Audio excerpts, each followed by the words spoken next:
আসসালামু আলাইকুম রহমতুল্লাহ। সাম্প্রতিক এই অল্প কিছু ঘন্টা দুয়েক আগে একটা ঘটনা ঘটছে। বগুড়াতে হিরো আলমকে মারধর করছে। এটা নিঃসন্দেহে একটা দুঃখজনক বিষয়। বিএনপি এতটা হিংস্র প্রণয়ন হয়ে উঠছে যে ক্ষমতা যাওয়ার জন্য খুব তাড়াহুড়া করতেছে মনে হচ্ছে।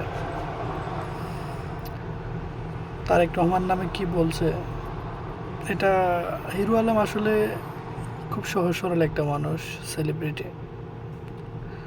ওর বাচন ভঙ্গিগুলো খুবই সহজ সরল, শিক্ষিত না বেশি একটা।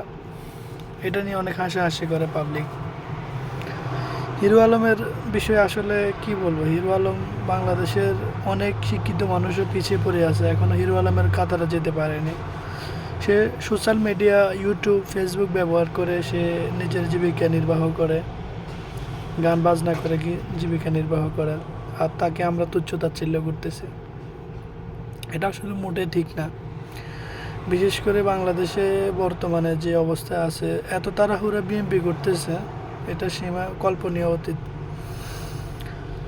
ক্ষমতায় গিয়ে যে তারা কি করবে এটাই চিন্তার বিষয়। এখন এক অপশক্তি দেশ থেকে বিতাড়িত হয়েছে, আরেকটা অপশক্তি ক্ষমতায় নেওয়ার জন্য, লুটরাজ করার জন্য, চাঁদাবাজি করার জন্য খুব তাড়াহুড়া করতেছে।